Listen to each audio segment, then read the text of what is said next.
Você sabia que existe curso superior reconhecido pelo MEC em apenas 3 meses? Sim, existe, pessoal. De acordo com a Lei de Diretrizes e Bases de Educação 9394/96 e de acordo com o MEC.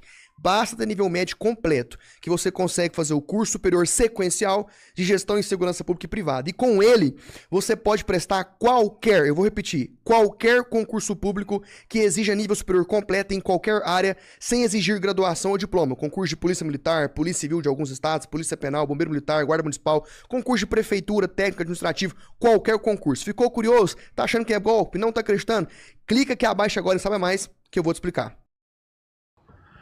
Boa tarde, galera. Estamos começando mais um episódio do Redcast. Sejam todos muito bem-vindos. Eu sou o Junior Masters. Estamos aqui hoje para falarmos sobre diversos assuntos da nossa esfera cultural e midiática, desde bastidores da TV, um especial a respeito da vida de Silvio Santos. Também vamos falar de falsas acusações, porque hoje nós estamos aqui com dois convidados que vocês já conhecem. Isso mesmo. Bom, já vou apresentar aqui do meu lado direito o jornalista mais seguido no YouTube do Brasil, Ricardo Feltrin. Seja bem-vindo mais uma vez. Obrigado. Oxalá fosse o mais seguido. Não é não? Não, né? Como não? No YouTube é? Sim. Não, no mais YouTube? seguido do Brasil, jornalista. No YouTube? Você é louco. Dá 300 uma mil. olhada lá. Não, eu tô falando jornalista, assim. Não tô falando Galvão Bueno, não tô falando gente do esporte, tô falando jornalista. Eu tenho mais seguidor que a Fátima. Pronto. É isso aí. Obrigado do convite aqui. E nós também temos aqui Dr. Enio Murad, diretamente das terras de Mato Grosso, né? Seja Mato bem-vindo. Grosso do Sul. Mato Grosso do Sul. Isso. Veio...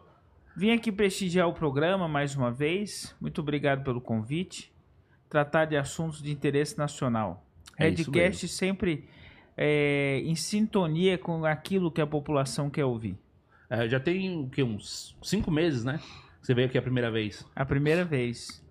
Quantas vezes ele veio aqui? Essa daqui eu acho que é a quarta. Quarta vez. Porra, a minha segunda. É a segunda? Não, Tá a com sua ciúmes? terceira. Por que terceira? Teve o caso Márcio Smelling, que a gente fez ano passado, lembra? Ano passado. É isso, E aí, eu a segunda? assisti. Aí teve um que a gente trouxe você esse ano. A gente falando do caso Ana Hickman. E agora é a terceira. É verdade. Foi esse ano. Tá em vantagem. É isso aí.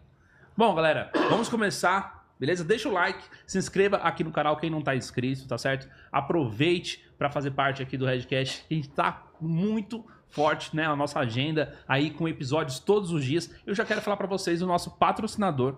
Patrocinador, como você sabe, né, é o Instituto Oliver. Instituto Oliver, para quem quer fazer carreira policial, para quem hoje quer passar para Polícia Civil, Polícia Militar, Polícia Federal, pode contar com a escola que mais aprova aqui no Brasil, que é justamente o Instituto Oliver. Por que é mais aprova? Porque ela te treina não apenas na questão dos testes, né, ou seja, do exame teórico, você também tem um acompanhamento para o teste de aptidão física. Então, assim, você tem vários editais por aí, seja para você prestar no estado onde você mora ou para viajar para outro estado, você pode ter certeza que o Instituto Oliver atende em todo o Brasil. Então, você vai lá, estuda com o pessoal do Instituto Oliver, tem acesso às aulas, aos editais, você faz os simulados, você tem todas as orientações com professores e também para a questão do teste físico. Lembrando, o Instituto Oliver é focado em carreiras policiais, gente. Então, assim, para quem hoje quer, de repente, sempre tem vontade de, quero passar um concurso para polícia, quero ser, por exemplo, perito criminal, quero entrar para Polícia Federal, Polícia Rodoviária Federal, pode contar com eles. Eles estão com uma parceria aqui com o Redcast, te oferece um curso com desconto.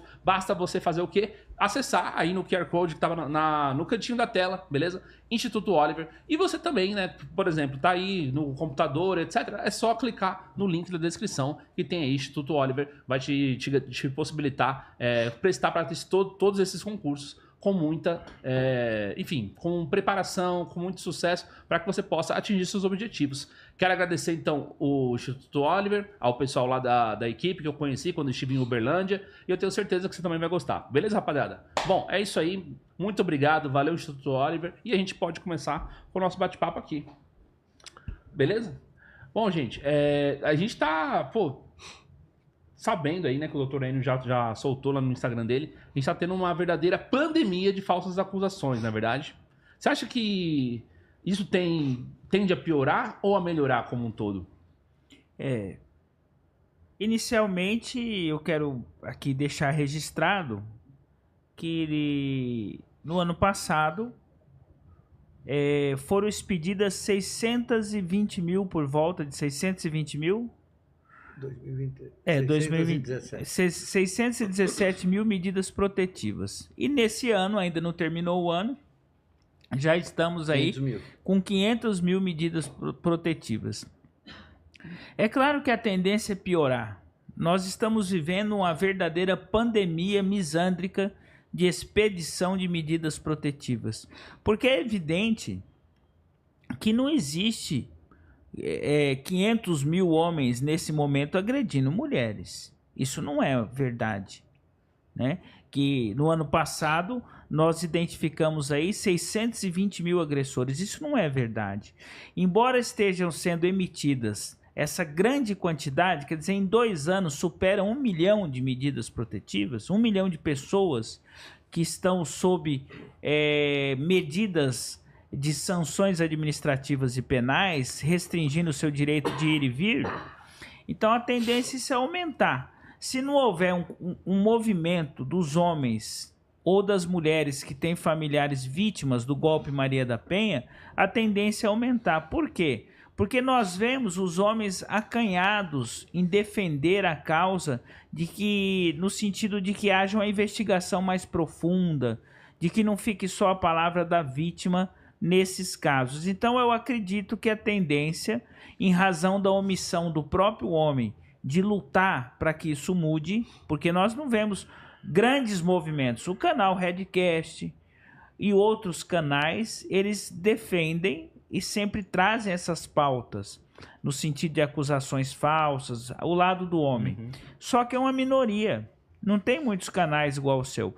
Então o que precisa, até eu quero assim agradecer o seu canal por ter oportunizado o outro lado da história. Porque são poucos os canais como o seu, como o do Feltrin, que oportuniza o outro lado.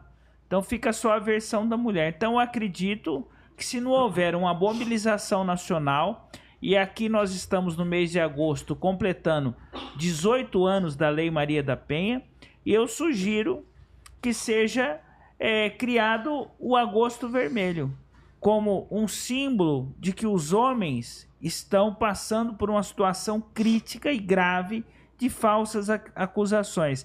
Eles são separados de seus filhos, de seus bens, e ainda são cadastrados num banco de dados de agressor. Então, o seu canal hoje, o canal do Feltrin, pode estar até num banco de dados como pseudos agressores de mulheres. Ou seja, eles vão atrás de todo mundo. De todo mundo. Então, se não houver uma união de pessoas da mídia, de homens que sofreram isso, a tendência é piorar. É complicado mesmo. O que você acha, Feltrin? Você acha que tende a aumentar ainda mais? A gente falou da medida protetiva, até falamos um pouco isso antes, doutor. Sinceramente, eu acho que tem 500 mil homens agressores por ano no Brasil, porque eu acho que uma boa parte também de mulheres não fazem nem registro. Agora, essas medidas protetivas que foram divulgadas pela ministra da Mulher, que chega e fala simplesmente, são 500 mil medidas protetivas esse ano.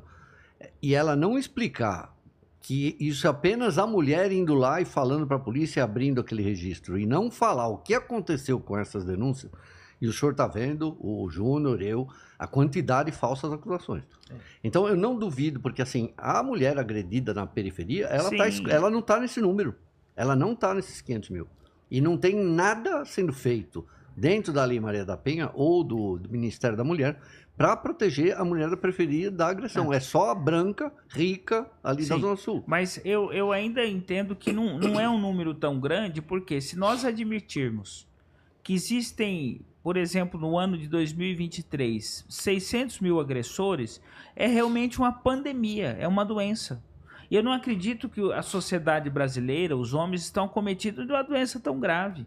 Porque assim, é a mesma coisa que você dizer que anualmente 500 mil homens saíram de uma condição humana normal e passaram a ser pessoas violentas e agressivas. É um número muito expressivo, Feltrin.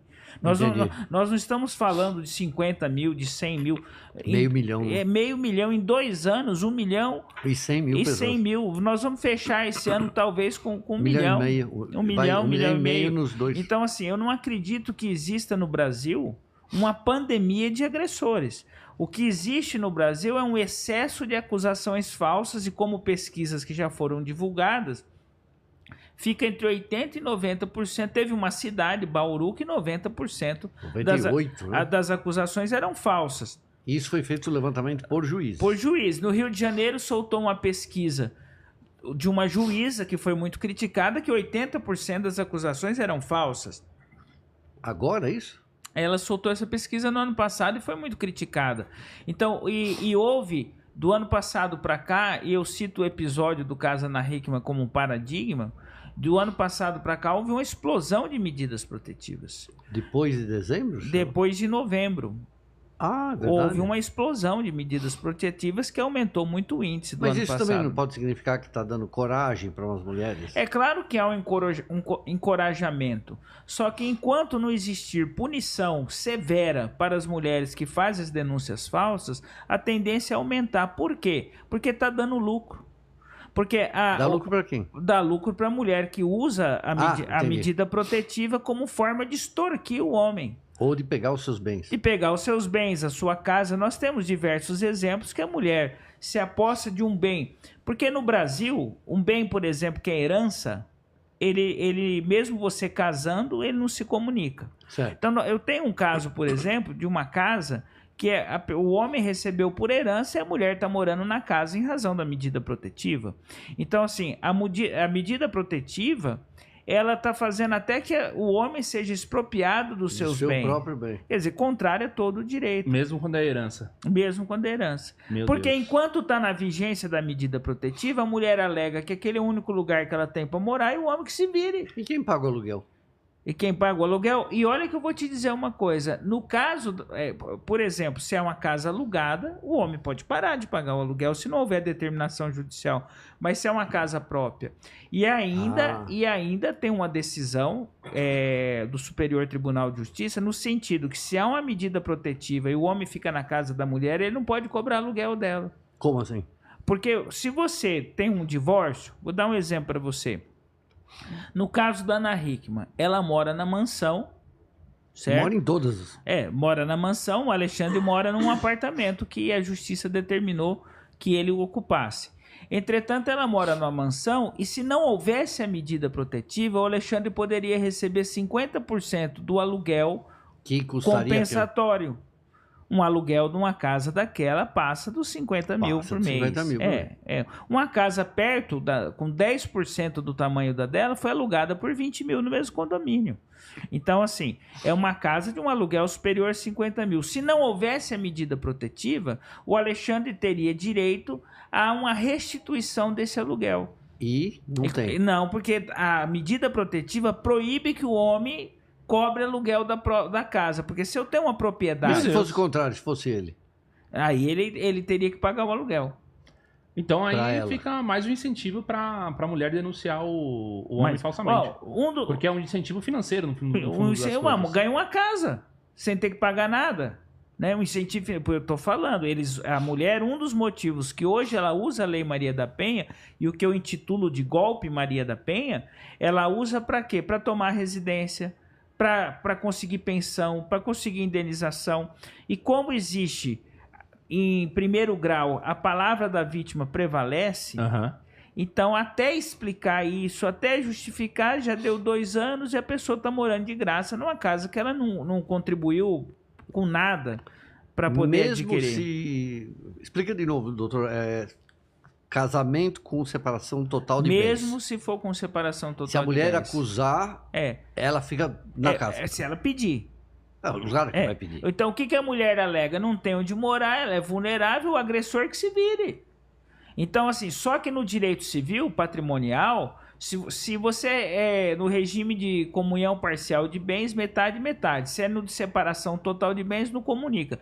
Ainda que seja no regime de separação total. Ainda que a casa venha de herança. A mulher toma posse da casa e só vai sair quando cair a medida protetiva. E tem um caso que tem medida protetiva de 4 anos. O Paiva? 4 anos. O Alexandre Paiva é 5 anos. Então...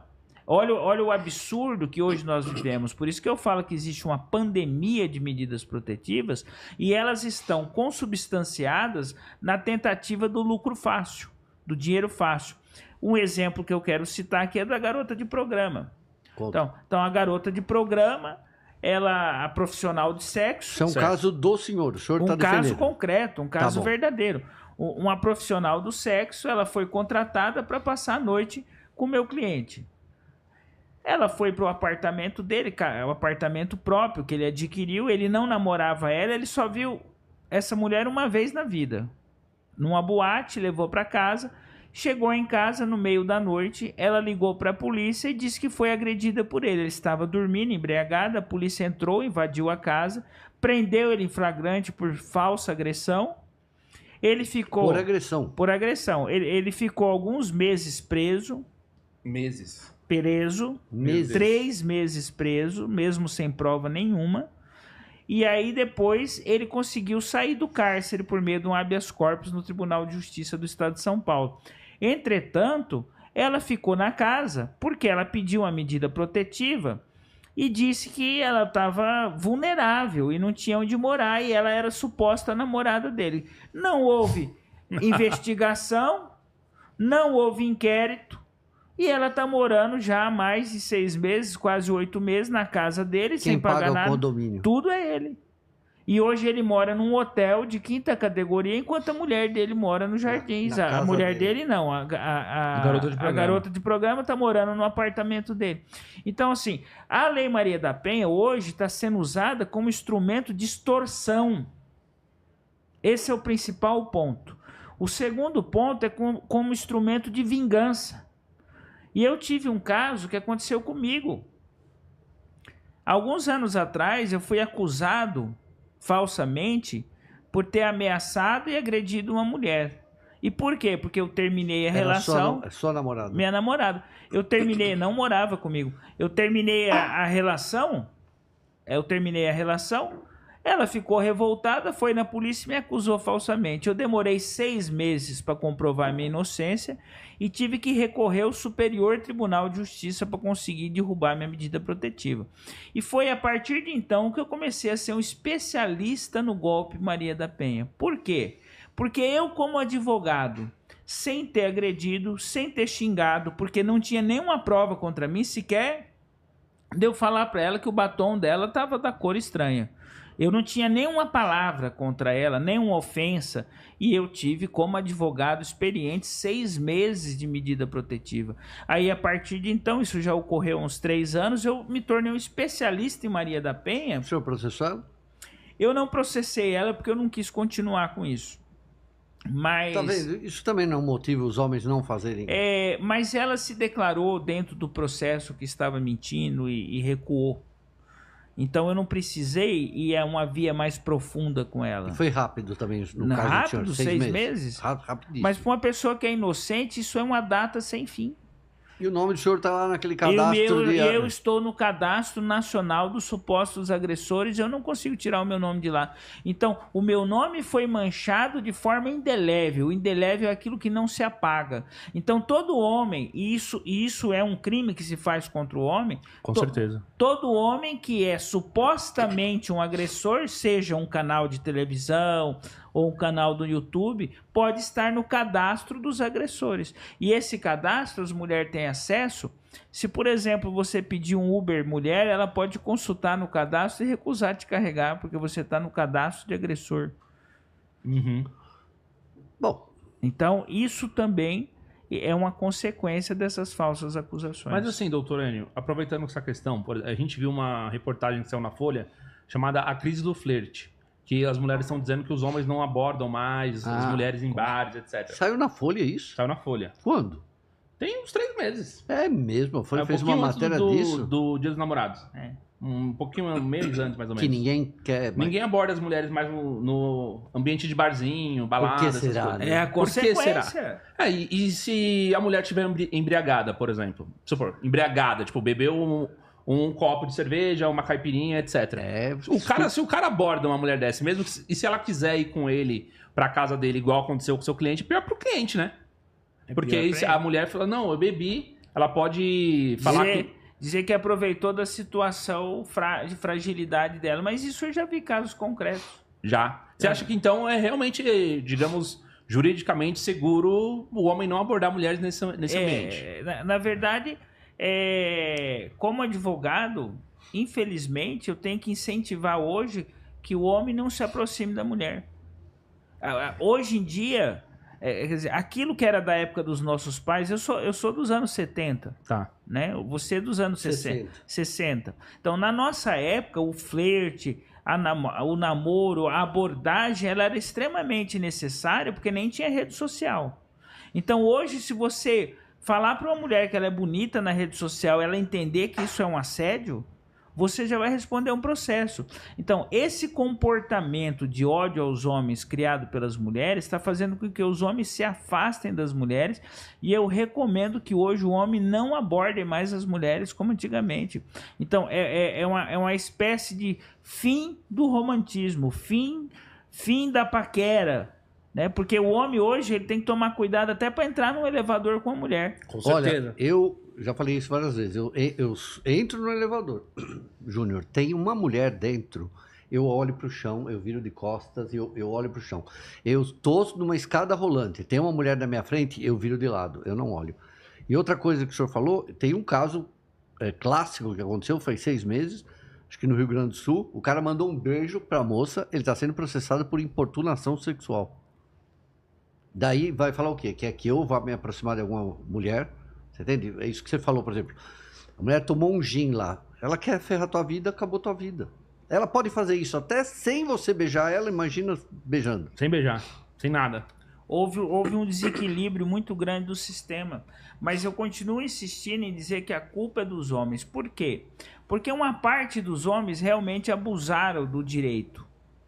Aí a outra maioria acaba pagando. Mas são 200, eu sempre fiz uma trilogia sobre o feminismo, são 199.800 anos de agressão contra as mulheres. Então, elas foram colocadas só lá na Revolução Francesa, é que elas vão começar a fazer isso. Agora, de 2017 para cá, porque acontece o movimento Me Too, esse daí se descambou no Brasil. Não, é claro que a sociedade tem uma grande dívida com as mulheres, a exemplo de que as mulheres eram queimadas como bruxas. 1965, no Brasil, se a mulher quisesse trabalhar fora, tivesse uma empresa aqui, o senhor sabe que o marido tinha que aprovar. Na Argentina, a mulher foi ter carteira de trabalho e passaporte só com a Evita Peron.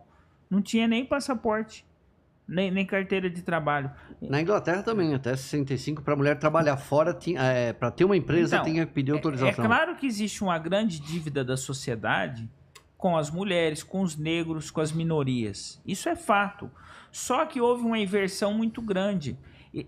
Se prega hoje uma guerra do sexo, mas essa guerra ela é ilusória. O homem não quer destruir a mulher. Mas uma grande parte hoje da sociedade quer destruir a imagem do homem. Heterossexual. Lamentavelmente, isso está gerando como consequência a destruição da família, porque os homens não querem casar, não querem se relacionar mais. Ou se você tem um filho hoje que ele quer se relacionar com a mulher, sinto muito, eu estou recomendando que grave. Aumentou 80%. Que grave, que filme. A Mônica Bergman deu uma quantidade enorme de contrato de namoro no ano passado em relação ao ano... Só que, infelizmente, quanto às acusações falsas da Lei Maria da Penha, violência psicológica, ficou muito complexo. Então você tem que filmar. Não filmar uma relação sexual, a intimidade das pessoas. Mas enquanto você tá com a outra pessoa, eu tô recomendando filmar. Gravar tudo. Eu acho assim, conhecer uma mulher, não levar jamais para casa. Eu acho que uma coisa que eu sugeri, né? Se eu fosse ter um relacionamento, não vou ter, mas se eu tivesse um relacionamento sério hoje, era câmera com áudio em toda a casa. Infelizmente. No banheiro todo, entrega porque o token. É a única coisa que tá salvando. Entrega o token pra mulher, o outro fica comigo, olha, é isso aqui, funciona desse jeito. Tá se criando, então, uma espécie de guerra, né? Só que isso é muito degradante para a sociedade. Porque o homem e a mulher, eles não foram criados para se destruir, para se odiarem, mas sim para se preservarem, um cuidar do outro. No ponto de vista sociológico, no ponto de vista religioso. Então, para quem é religioso, a mulher veio como companheira do homem, não como inimiga, mas para somar. E hoje nós estamos assim, de um lado, quem apoia as mulheres e os outros gêneros, né? E do outro lado, os homens isolados. E nós temos que entender que a relação homem-mulher é necessária para a reprodução humana. Se tiver esse comportamento vai a reprodução humana ser prejudicada. Então, eu sempre falo, né, que as misândricas, que elas têm tanto ódio do homem que a vantagem é que daqui 4, 5 gerações elas vão desaparecer. Não vai ter mais os genes, porque elas não vão procriar. Agora, só que elas fizeram o dever de casa e os homens foram omissos. Então, o homem, ele tem vergonha, medo, ele não se envolve com essas discussões publicamente. Porque existem repórteres da Globo, grandes empresários, jornalistas, políticos que já foram acusados da Lei Maria da Penha. E eles poderiam liderar um movimento para mudar a legislação no Congresso. Eu sou a favor hoje, sim, da revogação da Lei Maria da Penha, em razão do dano que está causando. Total, hoje eu sou a favor. O senhor não é a favor daquilo que eu falei? Colocar só uma punição? Só que é o seguinte, é porque, na verdade, não preciso de uma lei para que se puna um crime. Porque a medida cautelar ela é prevista no Código de Processo Penal. O Brasil é um excesso de lei, todo mundo sabe disso. Então eu preciso de uma lei para cumprir outra lei, para cumprir outra lei. Então o Brasil tem um excesso de lei.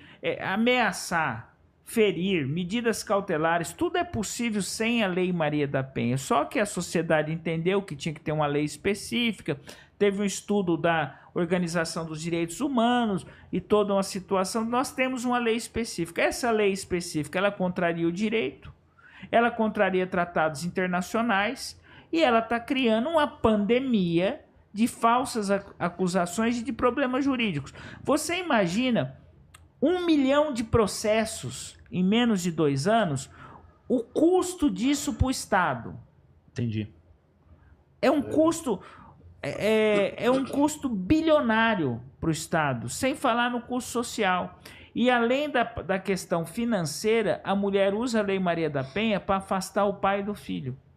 E aconteceu isso no caso do Alexandre Correia e acontece nos outros casos. E elas estão tentando agora derrubar a lei de alienação parental, que é a única que consegue... que tem salvado alguns homens. Os homens. Então, a lei de alienação parental, existe muito crítica das mulheres porque elas promovem a alienação parental. E, infelizmente, quando o homem recebe uma medida protetiva, ele fica com a pecha, com o apelido de agressor, fica no cadastro. Aí a mulher fala, ele não pode ver o filho que ele é muito agressivo. E aí ele... foi o que a Ana Hickman falou do Alexandre no exame psicossocial do filho. Sim, só que o Alexandre ele conseguiu um recorde.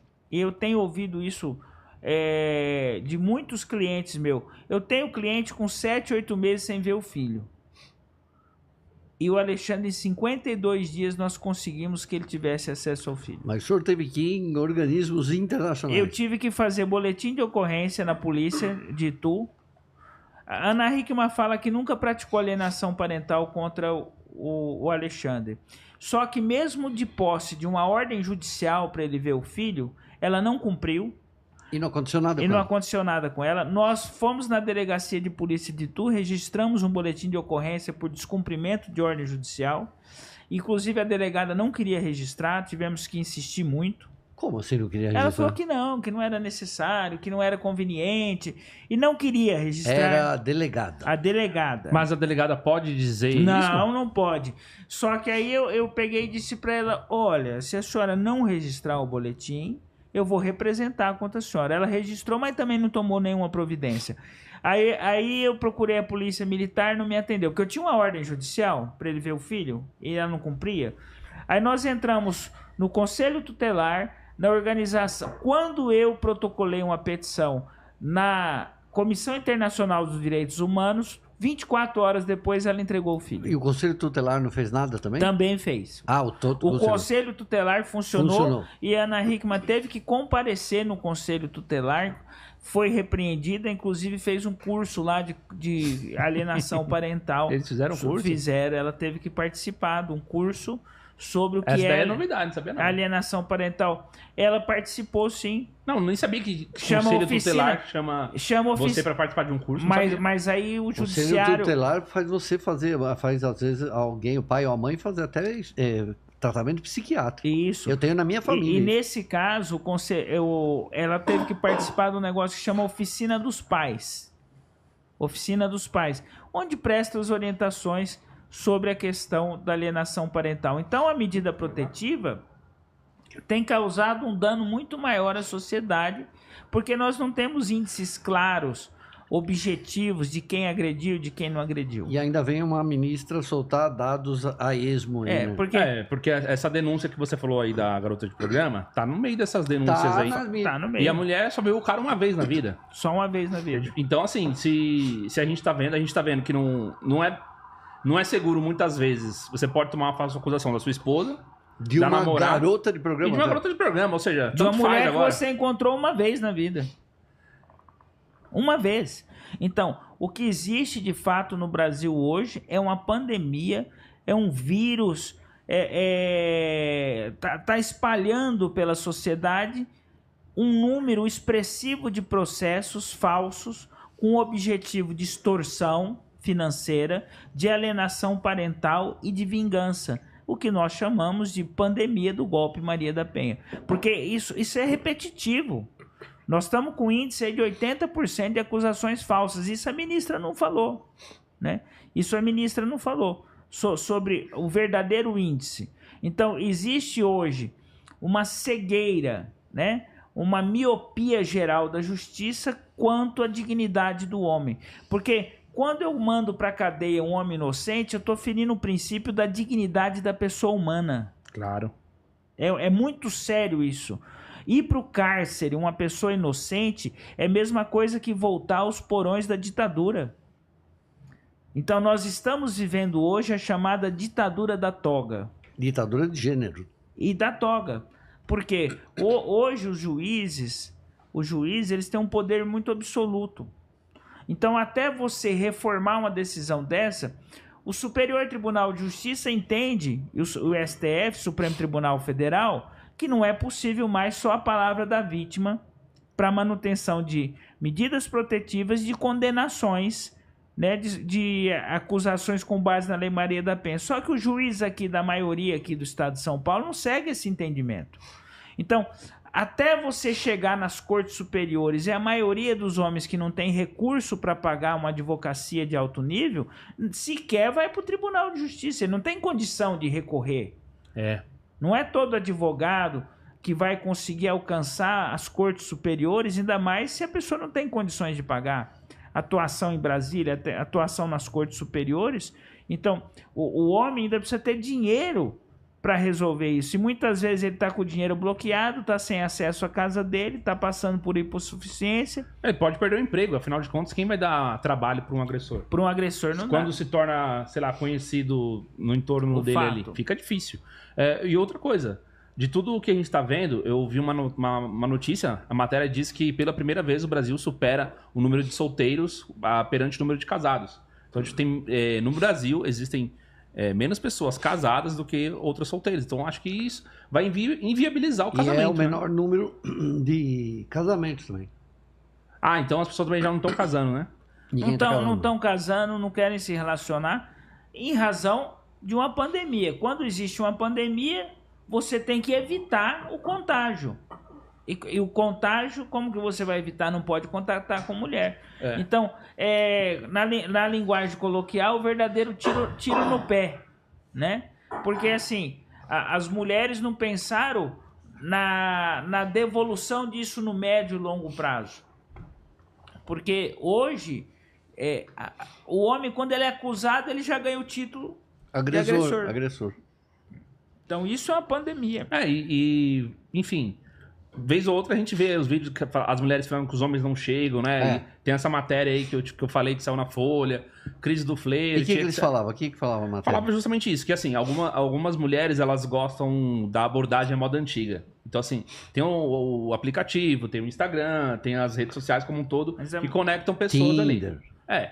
E aí, só que tem algumas mulheres que elas gostam do negócio da moda antiga. Moda antiga no sentido de que elas gostam de sair, flertando, de ir para um ambiente e de ser abordada pessoalmente. Ser abordada. De o cara olhar e ela ficar olhando para ele também e ele ir até ela, né? Chegar com educação, óbvio, né? Mas chegar de algum jeito, né? Nesses ambientes, noturnos. Tomar iniciativa. Tomar iniciativa, elas gostam disso. Elas não querem ficar conversando pelo cara pelo celular. E aí que elas saem de casa, se arrumam e não acontece nada.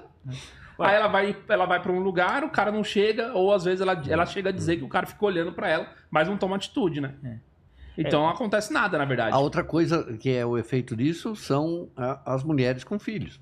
Né? Nenhum homem mais chega nem perto por causa Não chega. da pensão socioafetiva, né? Pensão socioafetiva. Eu vi várias mulheres falando assim, né? Que o namorado da menina não quer conhecer os filhos. Fala, não, eu não quero conhecer seus filhos. E aí ela fica furiosa. Fala, desculpa, mas se eu fizer uma foto minha com...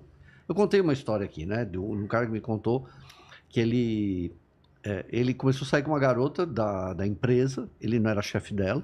Tá. E aí começaram a ir almoçar junto, depois dar uma barzinho, um dia vão pro motel. Foram uma vez, 2 vezes, toda sexta estavam indo. E ela começa a insistir para ele ir para casa dela. Fala, não, vamos gastar dinheiro, eu tenho vinho em casa, eu faço uma comidinha. Ele, não, um dia ele vai na casa dela. Ele falou que dormiu lá, 6h30, 7 horas da manhã, o filho dela de 6 anos vem, pula na cama, faz bagunça, ela pega, faz uma foto, ai que lindo. E ela pediu pensão socioafetiva. A empresa demitiu ela por justa causa. Mas ela está recebendo pensão alimentícia do cara. Ah, ela tá recebendo? Tá recebendo. Ela, de um filho que não é dele. Uma criança que ele viu uma vez porque ela usou a foto. Eu não sabia dessa história, não. Ela usou a foto, é uma das pessoas que me mandaram. Eu tenho mais de 160 hoje acusações que as pessoas pedem, pelo amor de Deus, só você pode me ajudar. Eu falei, sinto muito, eu não posso. Né? Ela usou a foto para falar, olha, eu tô na cama com ele, meu filho, e a juíza aceitou. Juíza, de novo. Ele sabia que ela tinha filho? Sabia. É. Por isso que... Mas assim, ele não queria ir para casa dela, né? Mas não... Sabe? Confiar, né? Ele começou a confiar. Ela foi demitida da empresa. Pelo menos ela foi mandada embora. Justa causa, ela deve reverter isso, mas... Todo mundo ficou revoltado, né? Dentro da empresa, porque fala, você não pode fazer um negócio. Não, uma coisa é ela dizer que e ele tinha não um perdeu relacionamento. emprego. E ele não perdeu emprego. Isso que é melhor. Mas a maior parte do dinheiro dele está indo para a pensão socioafetiva. Ele está tentando derrubar.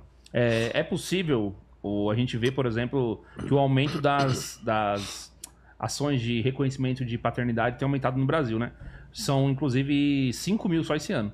Eu queria entender, é possível tirar o vínculo socioafetivo da... Não. Né? Não pode. Se ficou lá 1 ano, 2 anos, você descobre que o filho não é teu. Acabou. Não, nesse caso, existe uma diferença aí.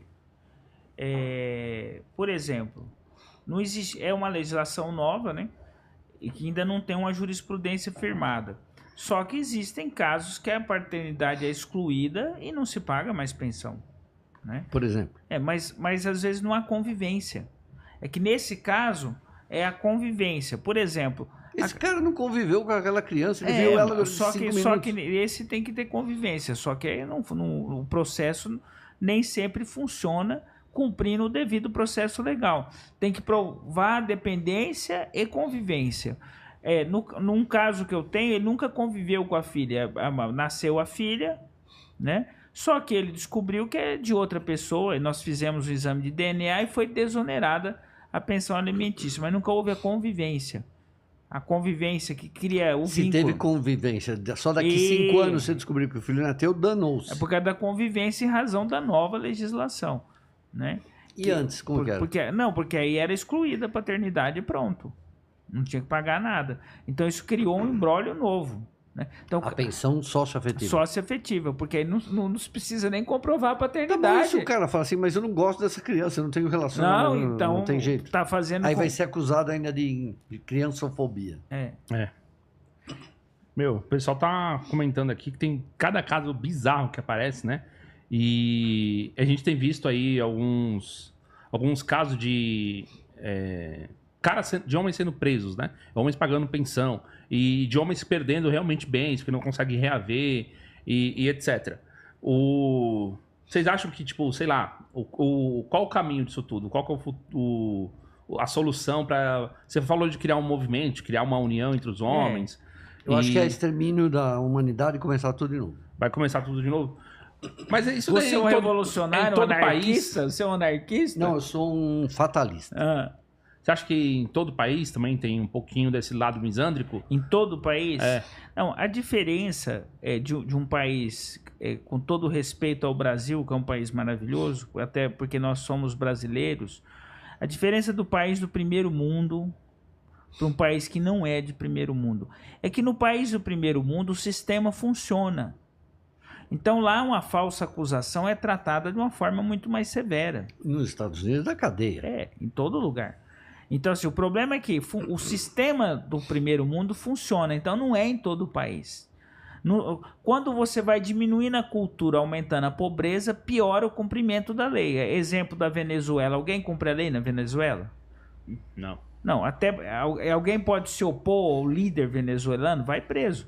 Então, existe uma sociedade comprometida. Agora, num país de primeiro mundo, e o Brasil é um país que o direito tem como pai Rui Barbosa, né, a fundação dos cursos jurídicos do Brasil e tal. Nós temos como patrono Rui Barbosa. O Brasil tem uma história muito boa sobre o direito. Inclusive, uma vez Sobral Pinto, na época não tinha lei contra a tortura, nem uma série de leis. Sobral Pinto foi um grande advogado, conhecido como advogado dos pobres. Ele tem uma frase que eu uso muito, que é o seguinte: advocacia não é profissão para covardes.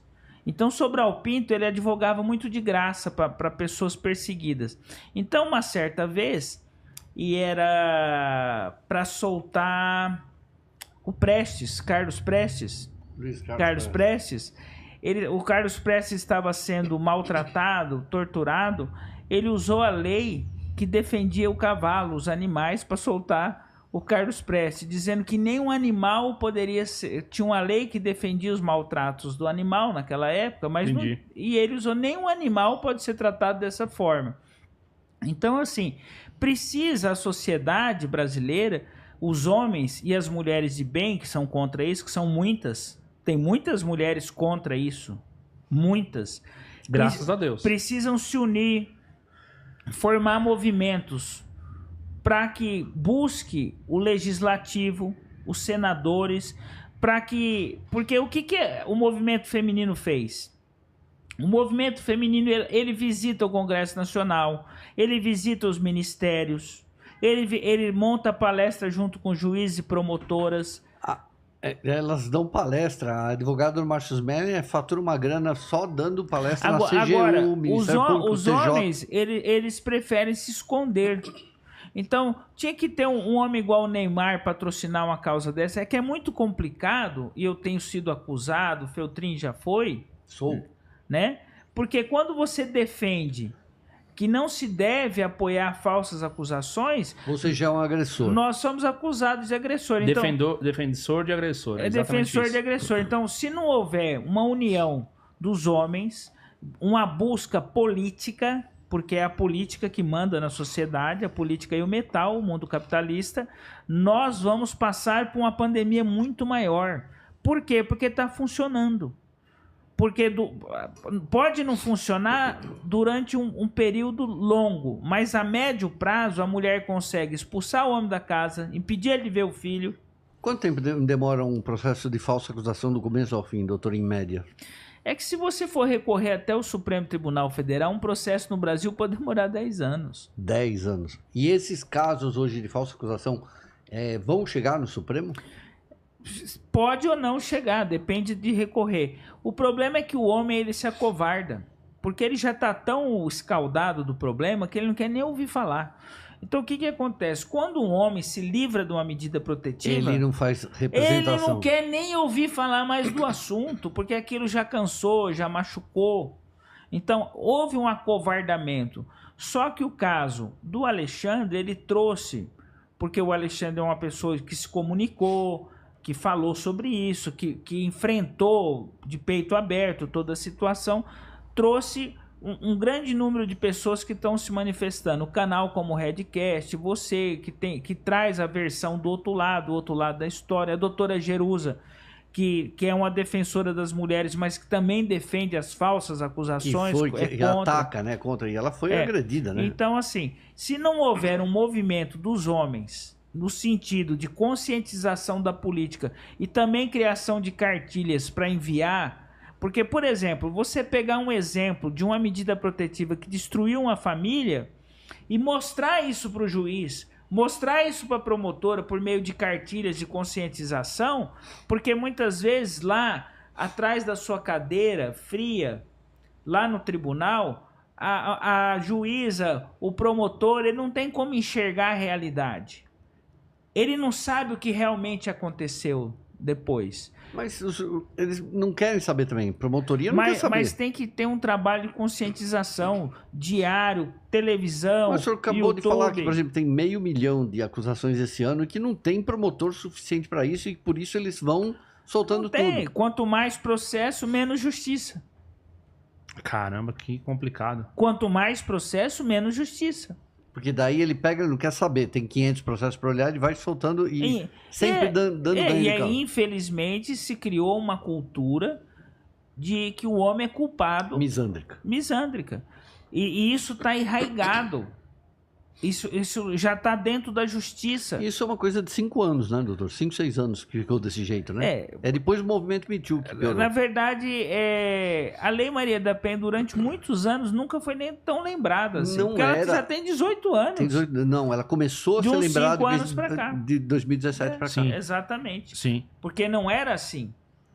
Só que o que acontece? A propaganda do que deu certo o golpe tem ampliado isso. Tem ampliado. O caso emblemático da apresentadora Ana Hickman do Alexandre, ela conseguiu afastar ele das empresas, ela conseguiu tomar posse de todos os bens, Desviar ativos. desviar recursos, e eu não estou fazendo uma acusação falsa, porque ela montou uma empresa no nome dela, Hickman House, uma empresa no nome da Fernanda, da Isabel e outra em nome da Fernanda. São 3 Blue, empresas. Yellow, lá, né? E ela desvia todo o capital do Alexandre usando a Lei Maria da Penha como subterfúgio. E não faz a divisão, eu dei essa matéria hoje, não né? faz as divisões de bem. O senhor explica só pra gente falar aqui do caso. Eu publiquei hoje que não houve acordo ontem, foi a primeira vez, ontem não, semana passada. Recentemente teve uma audiência. Dia 14, acho. Enfim, foi a primeira vez desde novembro que eles se viram. Só que por computador, certo? Foi isso. Eles tiveram uma audiência, conciliação. De conciliação, mas a Ana Hickman não quis a conciliação. O que era a conciliação? Era dividir os bens? Dividir por fim e finalizar o processo. E ela não quer. O que ela quer? Vai pro litigioso. Quer esperar a sentença. Mas agora vai sair sentença. Vai sair sentença. E se for na vara de Itu? Na vara de Itu. A vara de Itu, eu acho que tem sido meio... Tirando essa história do exame psicossocial do menino... A vara de Itu, ela já está 8 meses sem apreciar o pedido do Alexandre de alimentos compensatórios.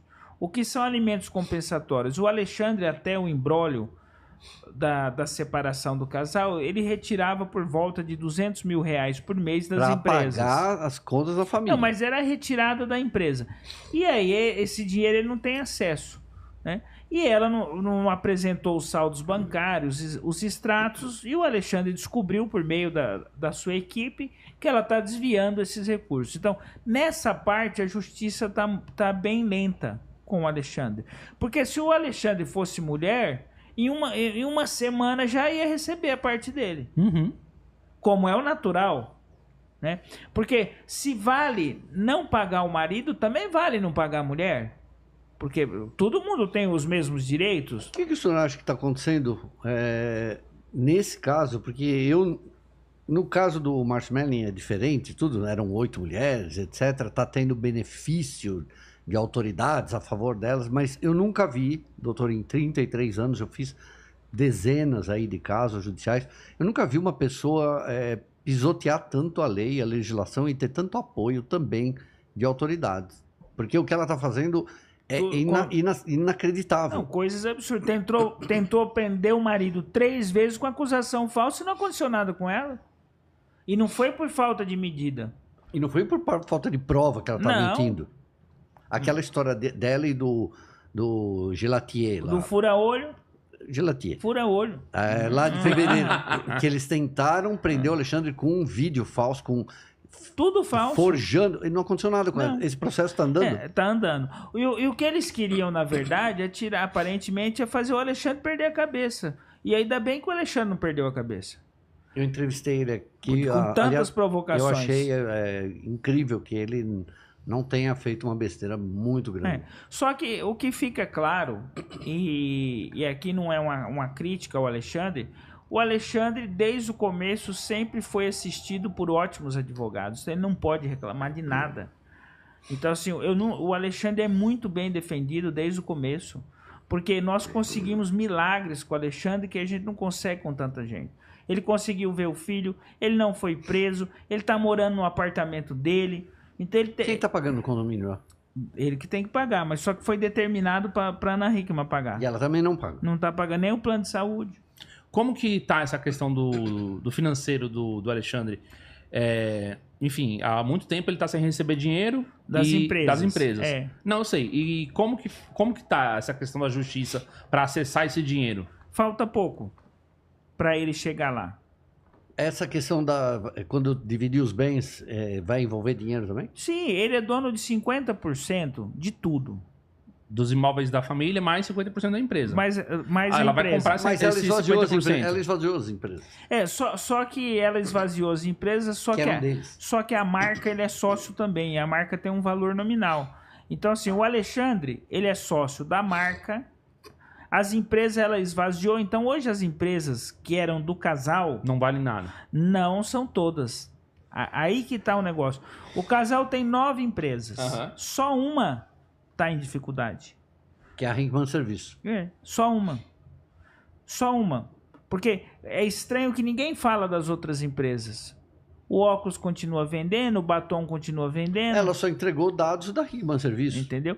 Então, assim, existe um fake news de que Ana Hickman e Alexandre estão quebrados, porque eles não estão quebrados. Isso é um fake news. Por quê? Quebrado é a insolvência, que chama insolvência. Insolvência é quando eu tenho mais conta que bens. Certo. Eles não são insolventes. Senão já seria decretada a falência deles. Se tornou insolvente, né? Não, eles não são insolventes porque ele tem garantia de bens. E ela tem verba, ela tem renda. Não, o que é insolvência no direito brasileiro? Não ter o que pagar, e eles têm como pagar. A dívida deles não é maior que o patrimônio. Então eles não são insolventes. Certo. E recentemente a Ana Hickman apresentou um balanço do movimento em um ano de 32 milhões de reais na empresa. Segundo o Gustavo, ele falou que esse papel pode ter sido inventado, ele garantiu que não existe esse dinheiro. Mas tá lá, né? 32 milhões em um ano? 33. 33? Tá na contabilidade. Aquilo era o patrimônio. Não, mas ali não era o patrimônio, que a empresa não tem imóveis, não tem nada. É tudo líquido. Não, aquilo era dinheiro, mas era o patrimônio, eu acho que antigo que eles já tiveram. Aquilo é o seguinte, ela apresentou um balanço que tinha 32 milhões, mas uma parte comprometida sobrava 20. 14 milhões para comprometido. Então o que ocorre? Dizer que Ana Hickman e Alexandre estão quebrados é um fake news. Agora, que estão inadimplentes, que deixaram de pagar compromissos, isso é uma realidade. Agora, eles não são insolventes. Só que existe algo muito passional entre o casal que faz com que esse processo continue longo. Por mais quanto tempo? Olha, essa sentença definitiva do divórcio não deve sair ainda esse ano. Só que uma decisão que dá acesso a ele a todos os bens, eu acredito que em poucos dias nós vamos ter uma decisão dessa. Dias? Dias. Que vai dar acesso a ele o quê? A tudo. Como a tudo? Ele já foi nomeado pela justiça como depositário fiel de todos os bens do casal. Como assim? O Alexandre hoje já é o depositário responsável. Por que ele não ela? Porque um juiz determinou num outro processo. E ele já notificou a Ana, os advogados. Então vou explicar isso. E não fazem nada. Vou explicar isso. Tem um processo de execução contra o casal que o juiz determinou a penhora de tudo. Do YouTube, do Facebook, de tudo dela. Toda a monetização dela, de 30% do salário da Record, e nesse processo o juiz determinou a penhora de todos os bens deles. Certo. Tá valendo isso. Tá valendo.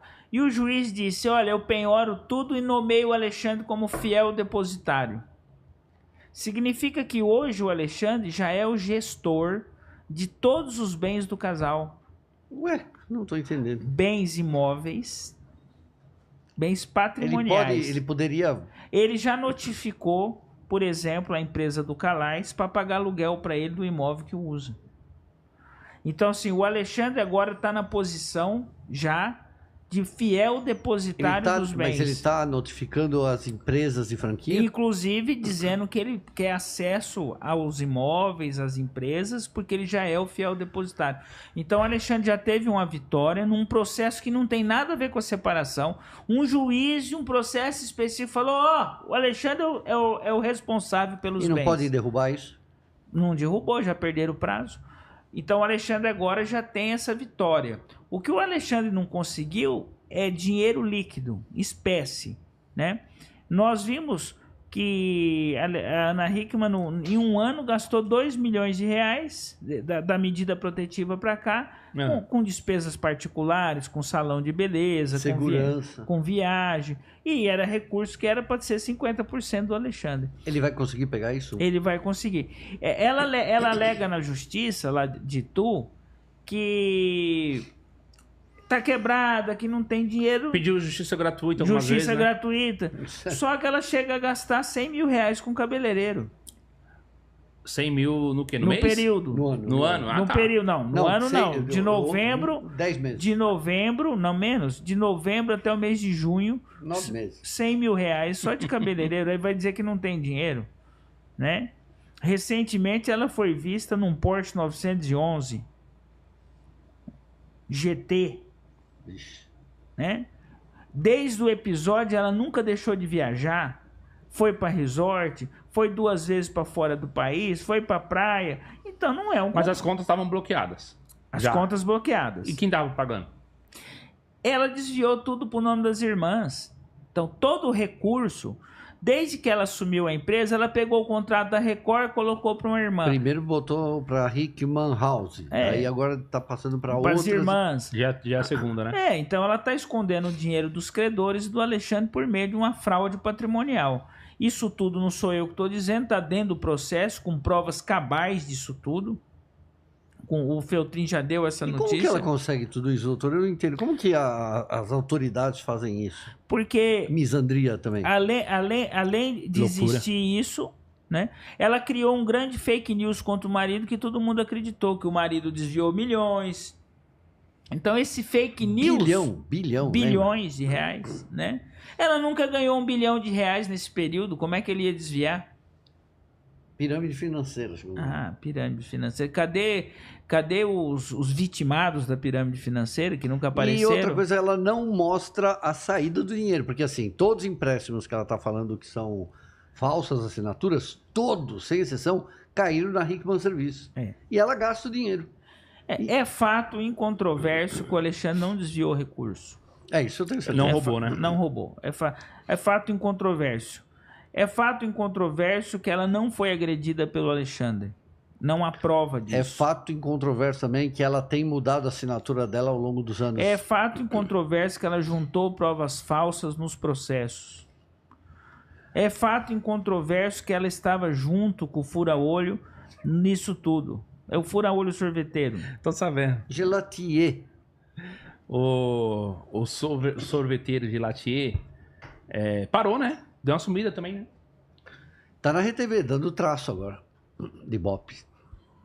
Mas o pessoal... Mas antes ele tava meio... Não, eu até dei Ele tava meio midiático, tava Léo Dias aqui, não sei o quê. Continua, Léo Dias é o assessor de imprensa deles. Agora, o que é engraçado é que ele estreou, acho que segunda, né, na RTV, e um site amigo deu assim, né, Eduardo Guedes aumenta 300% a audiência da RTV. Eu fui pegar o número, dava 0,1, subiu para 0,4. Aí ontem já deu 0,2. E ninguém dá de 300%. E o pessoal que substituiu ele na Bandeirantes bombou, subiu lá. O mesmo horário dele tá bom lá. É jornal, né? Dando, né? Agora, assim, o que existe de muito torpe nisso tudo é que hoje quem decide tudo sobre isso é o advogado dele, né? Então, assim, hoje quem comanda o processo contra o Alexandre é advogado... Todos os processos de banco... Todos é ligado ao Gelatier. Acho que só não esse do casamento, que é o Dr. Marco Porque o Fanucchi. escritório chama Advocacia Picarelli, que é sócio do fura-olho na choperia Madalena, né? O que é isso? Ele tem uma choperia, o fura-olho. De bar, assim, pra cerveja? Então, o vendedor de cerveja... Cara, de onde vem essa cevada? Deve vir dos montes rurais. Aí ele é sócio do advogado que assumiu tudo. Então, como que vai dar acordo se eu coloco o novo marido para cuidar do problema do velho? Isso aí não vai dar acordo nunca. Como assim? Ué, Vai demorar 1000 anos isso. O novo marido da mulher, ele vai ser gentil com o ex ou vai ser ríspido? Ríspido. Claro. Então, assim, ela nem se envolve mais nisso, delegou para ele. Ela tá andando de Porsche. Ela merece andar de Porsche. É dele o Porsche, doutor? Não, já não sei. Eu acho que é dele. É dele. Mas o que é Ele dele? é piloto de Ó, esporte, o que é velho. dele é dela. Doutor também é piloto de Porsche. Eu tô treinando. Tá treinando? Treinando. Isso aí tá na Porsche Cup também? Não, eu fui treinar. Aí eu não pude nem postar porque... Ele foi lá pra provocar. Não foi. Aí eu Você tava lá? Eu fui fazer um treino. Fui treinar. E aí, não posso nem postar porque dá chateação. Eu fui treinar lá, né? Mas falou, não, mas ele não vai gostar que o senhor teve aqui. Eu falei, tá bom, tira a publicação. Até tirei minha publicação lá no treino de Porsche. Mas não é isso, nós desejamos, né, que eles sigam. Só que, infelizmente, esse imbróglio que eles criaram, né, tem que descriar. Eles perderam o controle da narrativa, Não, né? agora, se você vê hoje, o que eu acho interessante é que as pessoas conscientes identificaram tudo, a talaricagem, a história toda. Então, hoje você vai numa publicação desse casal, antigamente só tinha elogio, e agora não, a máscara caiu, isso e aquilo, né? Não precisava enganar a sociedade desse jeito. Só que os artistas, eles vivem num outro patamar de dignidade, de emoção. Eles não enxergam como cidadão comum, né? Como cidadão comum. Então, enquanto muitas mulheres que se solidarizaram à apresentadora no sofrimento tão sozinha, ela já arrumou outro e está vivendo. E ficaram lá esperando, olhando para cima. Não, mas agora elas falam assim, agora tem um amor verdadeiro. Um amor verdadeiro. Mas o amor de hoje é sempre melhor que o de ontem. Eu concordo plenamente. É sempre assim, né? Ela tá certa, tem que viver. A única falha disso tudo é que ela gerou um conflito social, porque ela é famosa. E tá gastando dinheiro público. Gastando dinheiro público. Uhum. Porque antes mesmo dela ir para Santa Casa, o Léo Dias já tinha dado o suposto ferimento. Então, ao invés dela procurar a Santa Casa...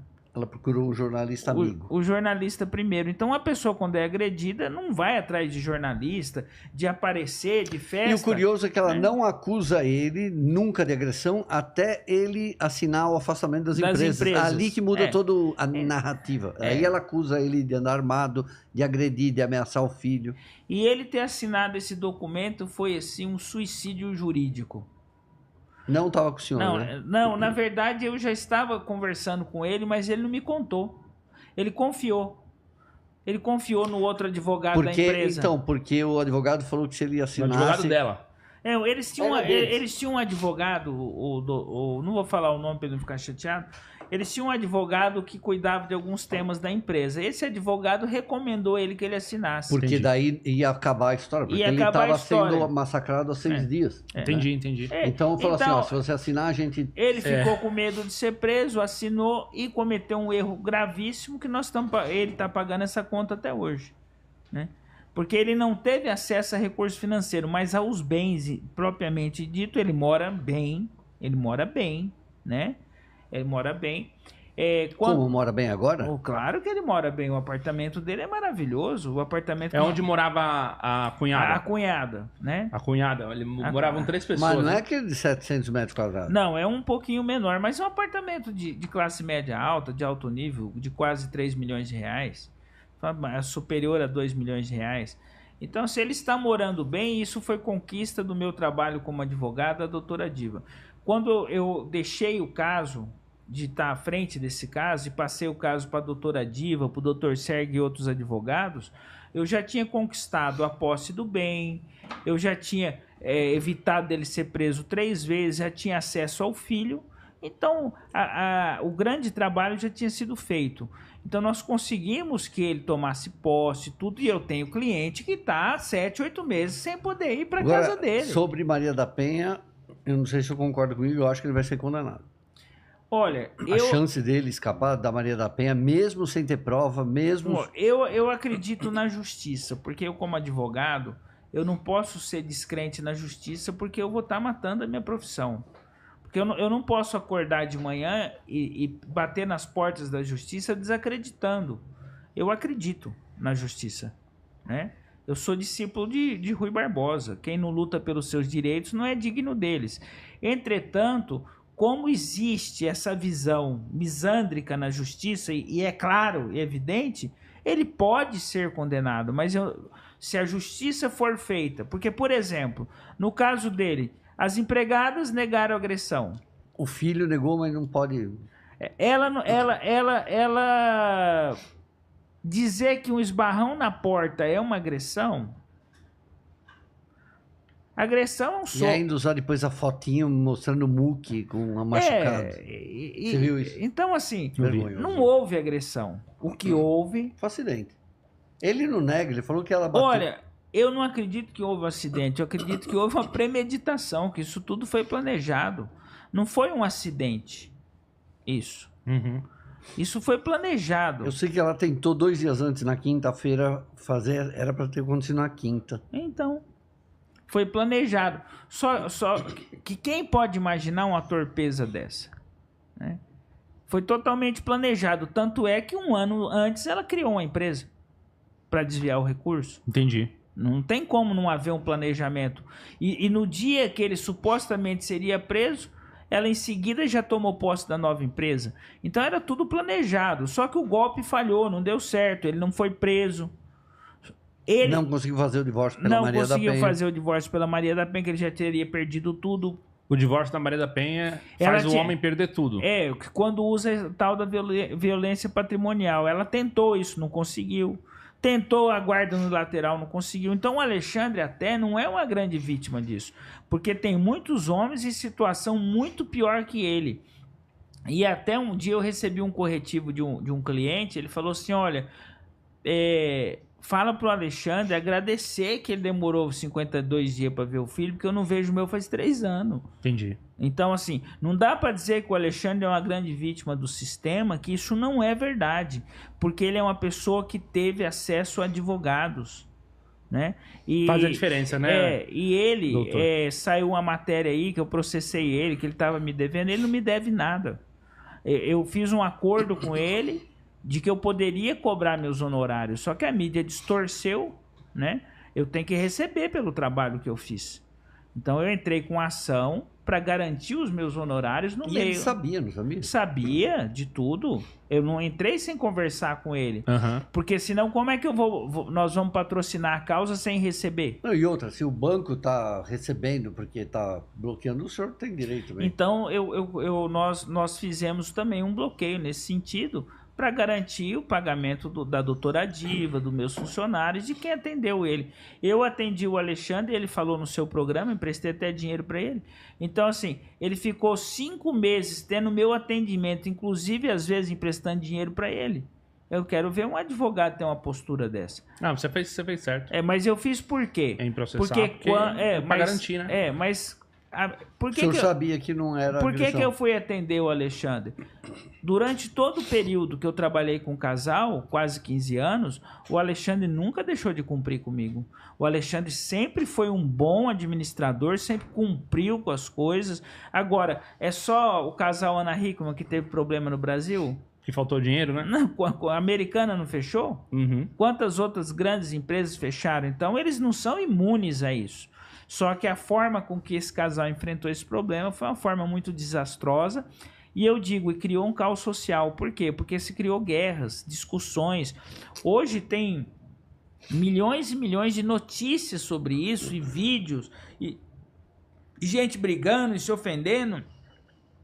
Enquanto o casal está na Europa, o novo casal, as pessoas estão preocupadas com a dor dela, da mulher.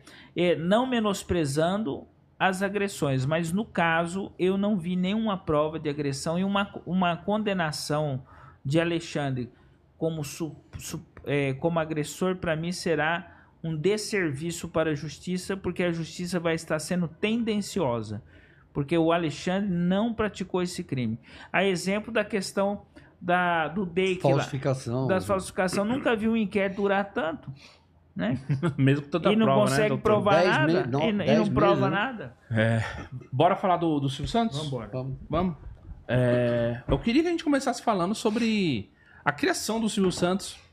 Tem até hoje essa discussão se ele foi realmente camelô, se ele foi pobre. Foi. Se... Não, pobre não. Pobre não, mas se o sobrenome da família remete a algum tipo de... enfim, de lastro histórico, de gente... Sim, o Abravanel tem dinheiro, eles não eram pobres, nunca foram pobres. É difícil ver um judeu pobre, né? Uma família... É muito difícil ver um judeu pobre. Né? Eles têm pensamento nisso. Agora, a pessoa acha que o camelô dos anos 50 era a mesma coisa que hoje. Pô, o Samuel Klein era um camelô que andava uma carroça em São Caetano, né? Aliás, já tinha até denúncias naquele tempo contra isso. Em 1940, 50. Então, ele era um camelô. E olha a Casa Bahia, o que ele fez, né?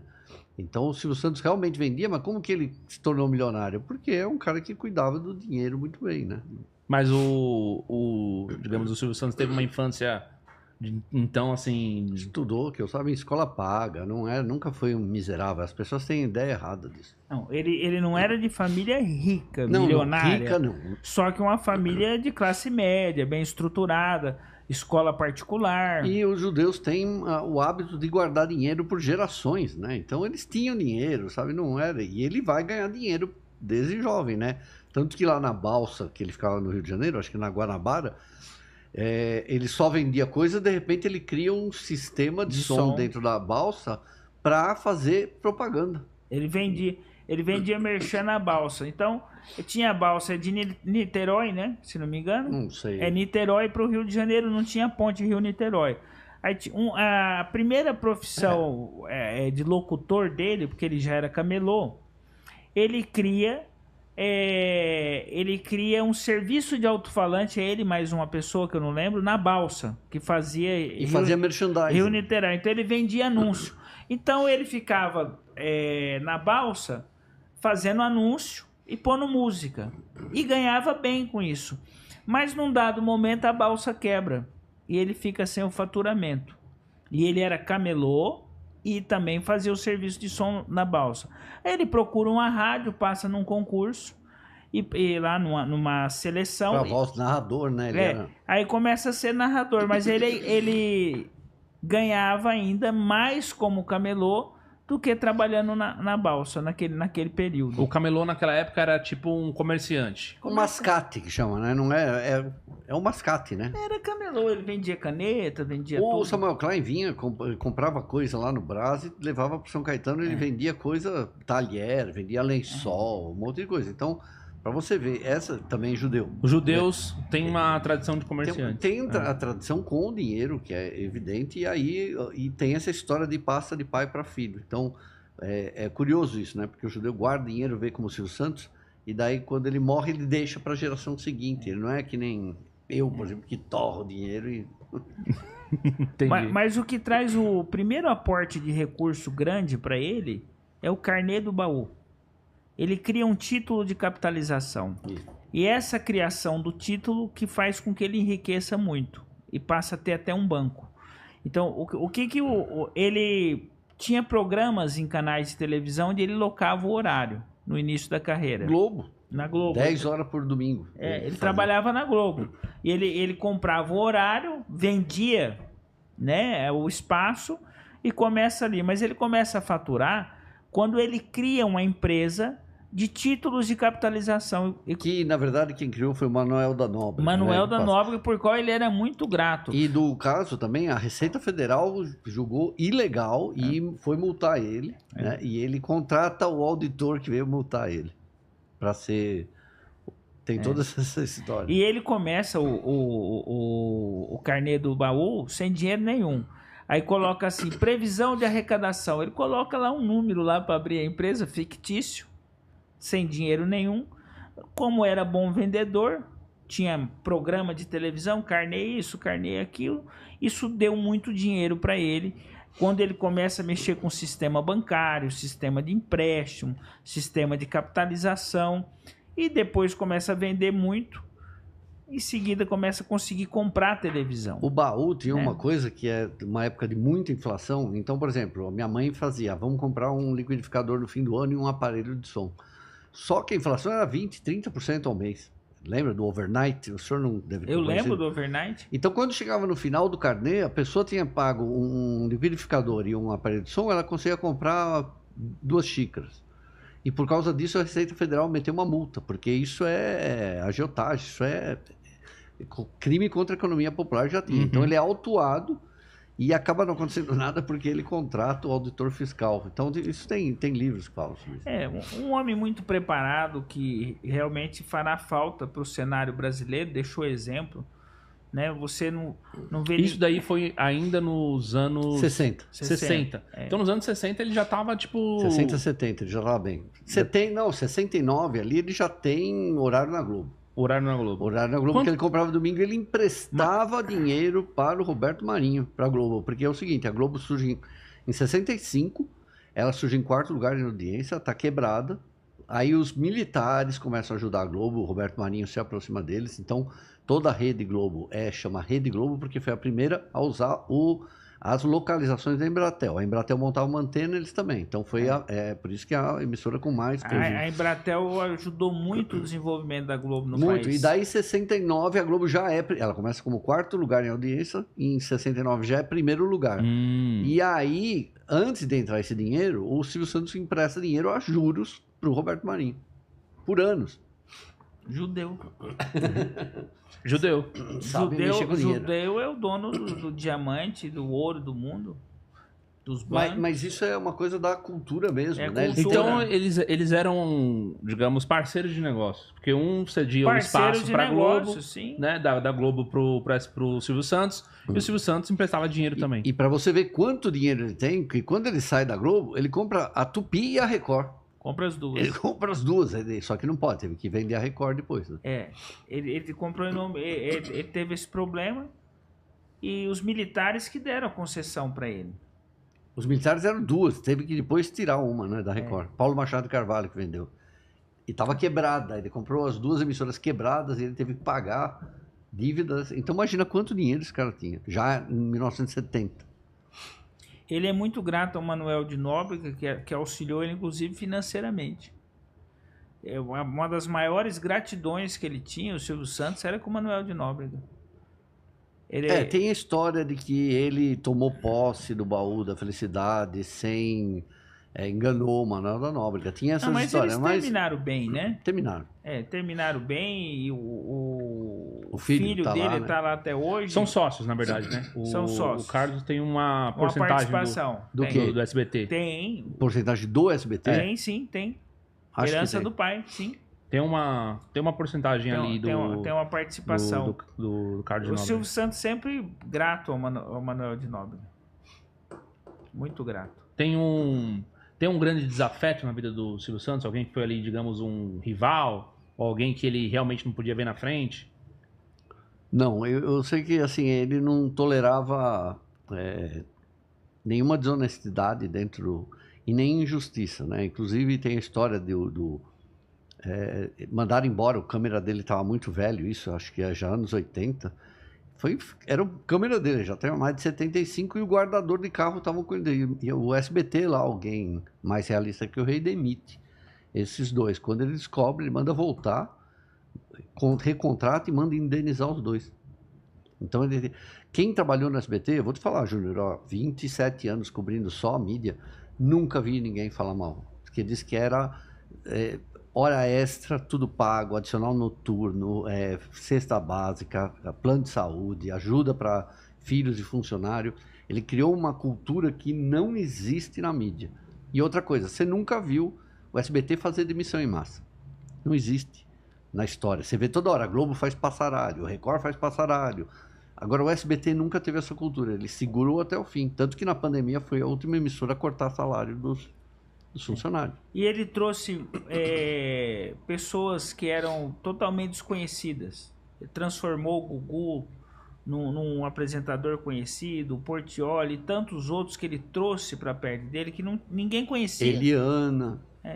Ele trouxe. Pessoas que iam no concurso de calouro dele lá, ele pegava e investia e fez crescer muitos personagens dentro da televisão brasileira.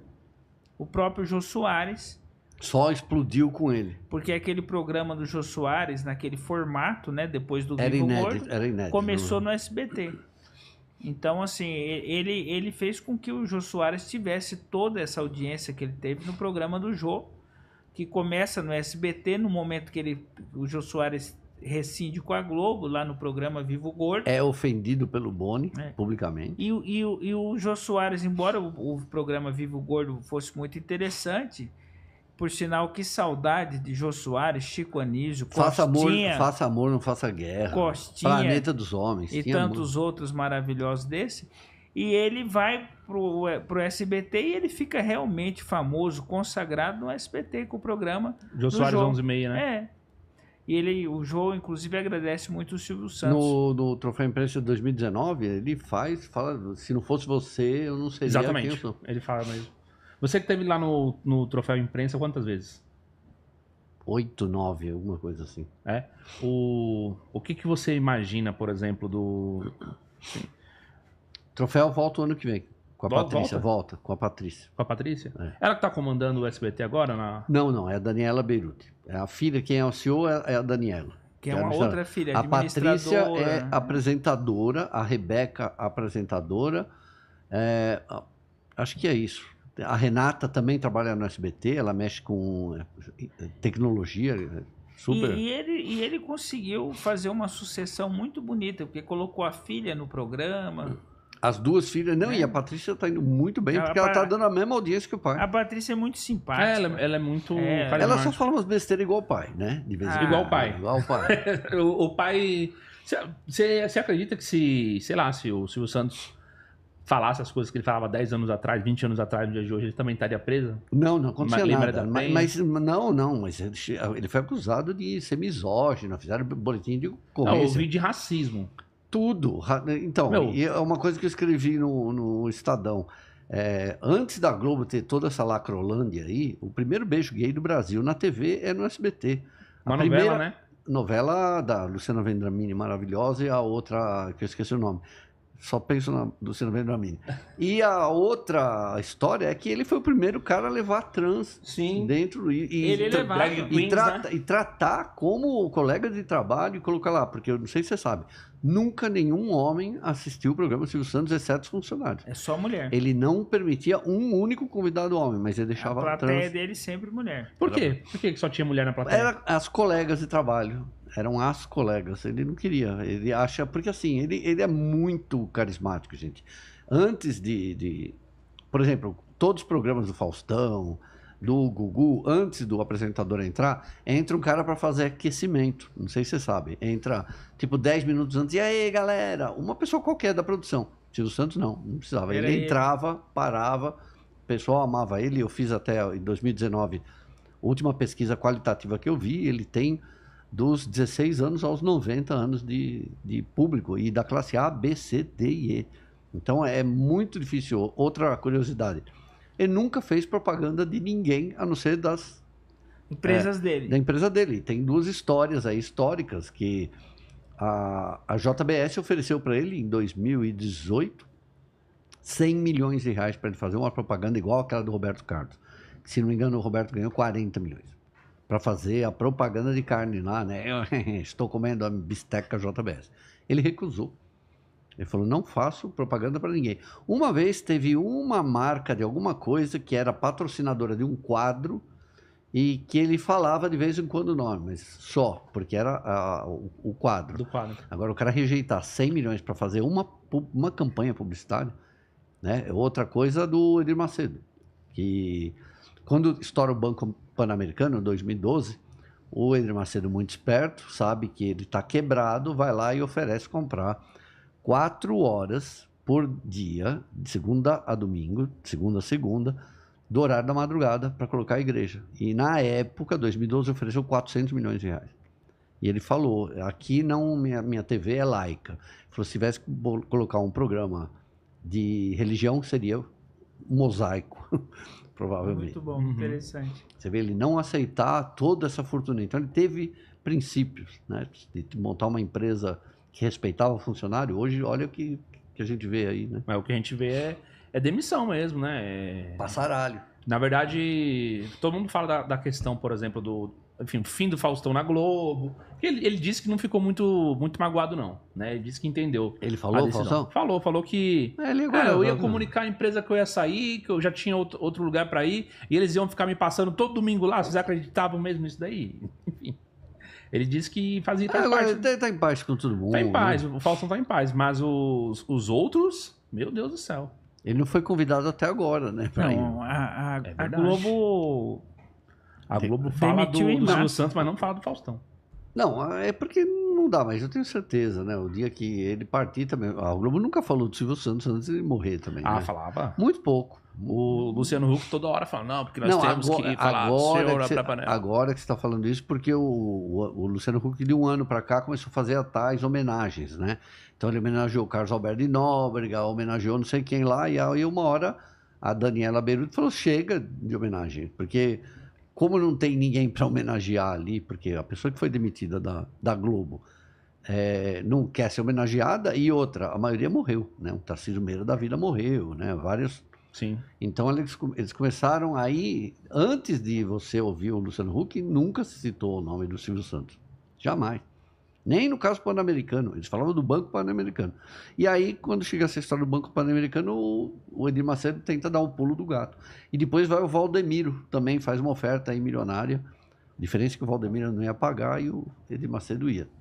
Mas ele não Sobre a aceitou. venda pro Edir Macedo, você tá falando. Que tenta comprar por 400 milhões, 4 horas. E hoje o Edir Macedo, a Igreja Universal, hoje, olha, eu tô falando 12 anos atrás. Hoje a Universal paga o quê? Uns 600 milhões por ano para a Record, pelo horário da madrugada.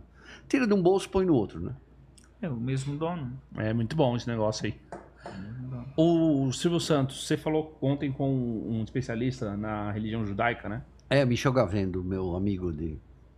Como que é esse rito fúnebre, uma espécie de enterro? É muito legal, né? Eu adoro religião, é uma coisa que eu adoro estudar. Eu também. Mas tem a história, né? Que quando morre tem que lavar o corpo, embrulhar em pano. Eu não sabia dessa história que enterra o judeu direto na terra, não usa caixão. Não tem caixão, é no pano branco. Menos onde tem obrigação, que no Brasil parece que é obrigado a ser caixão. Daí enterra. E depois é celebrada a morte, né? Quando você assiste aquele filme que enterra uma pessoa, depois está todo mundo na casa, comendo, bebendo, é uma família judaica. E a história do espelho, né? Que é sensacional, porque para o judeu, quando ele morre, ele continua aqui por 6, 7 dias. E você tampa com um pano todos os espelhos da sua casa, ninguém se olha, né? Não faz a barba por 7 dias, que é, primeiro, para não ver nada, que eles acham que pode ver. Não pode ver. Que o morto pode talvez ter algum contato com essa realidade e também para mostrar a humildade de você saber que você vai morrer. Então não adianta ter vaidade. Então, segundo eles, o Silvio Santos ainda está por aqui, entende? Em alguma dimensão.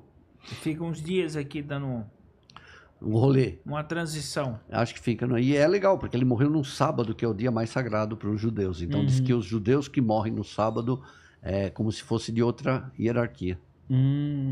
Entendi. Os judeus no cemitério, o criminoso não pode ser enterrado, é toda uma... Não é enterrado junto com os outros, né? Separado. O suicida também não. O suicida. Então, uma série de situações... É colocado em outro lugar. Interessante, cara. Legal também ele falar que não pode ter cemitério dentro das cidades, são todos construídos fora da cidade. Cemitérios judaicos estão sempre fora da cidade. Sempre fora da cidade. Tipo, zona rural? Zona longínqua. O do Gugu morreu e demorou uns dias pra ser enterrado. O dele vai ser quando? Sim. Hã? O dele... ele morreu no sábado, no domingo estava enterrado. Já estava enterrado. Porque é legal também, porque o judeu Mas não vai ter não uma enterra. visitação? O judeu não enterra. Não pode. O judeu não enterra no sábado. É legal. Por isso, tudo isso a gente aprendeu lá com esse cara, porque assim, Jesus morre às 3 horas da tarde. Por isso a pressa de pegar o corpo dele e tirar e levar logo. Porque se não colocasse até o final da tarde, o corpo de Jesus ia ter que ficar lá até domingo. Eu vou fazer uma correção. Eu estive num cemitério judaico na República Tcheca e ele era dentro da cidade, no quintal da sinagoga. Talvez tenha sido construído antes daquela Ou região. talvez fosse no período da perseguição ao judeu também. Sim. Pode ser. Porque... Tem que se adaptar ao país onde está, né? Sim. Agora Israel é tudo fora, né? Não, é porque ali a República Tcheca fez parte da União Soviética. E também foi invadida pelo nazismo também. Sim. Então, porque a Primeira e a Segunda Guerra Mundial, ela traz o seguinte problema. Primeiro vem o nazismo. Aí depois vem o comunismo. Então teve países que foram dominados por Hitler e depois dominados pelo comunista. Stalin, Então eles não poderiam ter religião. E os judeus eram expulsos da Rússia desde 1000 bolinha, né? Você vê o livro Mercador de Veneza, de Shakespeare, que é a história de um judeu... judeu rico. Agiota. E quando o Shakespeare escreve esse livro, era proibido judeu morar em Veneza. Então é toda aquela... Para mim é uma das obras mais fantásticas que existe, o Mercador de Veneza. O Mercador de Veneza é muito bom. O Mercador de Veneza é fantástico. Todos os personagens são muito bons, inclusive Robert De Niro Beatriz, fez. né? Robert De Niro é o Mercador. É Beatriz o nome da moça que se traveste de advogada? Não lembro. Né? Beatriz. E aí existe uma perseguição com os judeus naquela história de Shakespeare. Nós estamos falando bem antes do nazismo. Né? Não, os judeus são perseguidos desde 300 aí depois o de que Cristo. Acontece? O judeu era rico, emprestou dinheiro para um nobre e aí estava em discussão o pagamento. E o preço, se não pagasse o judeu, era arrancar uma libra de carne do devedor. Da nádega. Do devedor. Aí, no momento que ele vai cobrar, há um julgamento e que forjam provas e tá todo mundo contra ele. Contra o judeu. E ele acaba tendo que perdoar a dívida e ser expulso porque ele não poderia... ele não poderia tentar contra a vida de um cidadão. Não, e também não poderia deixar um pedaço... Também o judeu, outra coisa, não poderia deixar um pedaço do corpo dele ser retirado. Não. Porque o judeu tem que ser enterrado com todos os... Sim, mas o que disse a sentença? Fala que ele poderia tirar o pedaço de carne, só que como se ele tirasse o pedaço de carne, a sentença era de morte. Então ele tinha que optar. Ele poderia cobrar a conta, mas a pena era a morte. E quem fez essa jogada toda retórica foi essa mulher, que era a Beatriz, que na verdade era apaixonada pelo cara condenado, que se vestiu de homem para poder defender ele. Fez o papel de advogado. E é uma incrível pouca coisa, às vezes as pessoas não sabem, a Segunda Guerra, né, começa porque o endividamento da Alemanha era com banqueiros judeus. Então, parte do ódio que os alemães despertaram pelos judeus, e começa, na verdade, a partir de 1890, que vai começar o primeiro antissemitismo e antisionismo mesmo, né? O antisionismo intelectual começa no século XIX. Mas como a Alemanha quebra, não sei se já viu aquelas cenas que eles iam comprar pão com um carriola de dinheiro, eles fazem isso justamente para cortar a dívida. Tanto que a Noite de Cristais, os alemães iam quebrar as lojas onde eles tinham conta, porque naquele tempo tinha caderneta. E pouca coisa, às vezes a pessoa não sabe, eles ainda foram multados, judeus, pela quebra das vidraças ainda. Eles sofreram multa e tiveram que pagar uma indenização. Só para complementar sobre essa questão dos judeus, e eu vou colocar aqui os palestinos também. Na Segunda Guerra Mundial, né, as Nações Unidas, a OTAN, eles determinam a criação do Estado de Israel. Liga das Nações chamava-se. Liga das Nações, do Estado de Israel. E o que gerou um conflito muito grande é por quê? Porque eles pegaram, o judeu, ele não tinha um país. O judeu era uma religião, né? Porque se nós formos olhar lá na origem, nós viemos todos do Oriente. Todos os povos vêm do Oriente. O Sol vem do Oriente. Não, na verdade, da África, né? Os primeiros seres humanos. A luz vem do Oriente, mas a nossa colonização é toda oriental. Aí o que acontece? Entramos no judaísmo. É muito interessante isso. O que é interessante? Que as pessoas criticam. Não existe ninguém certo na guerra entre Israel e Palestina. Os dois estão errados num ponto de vista da agressão das guerras.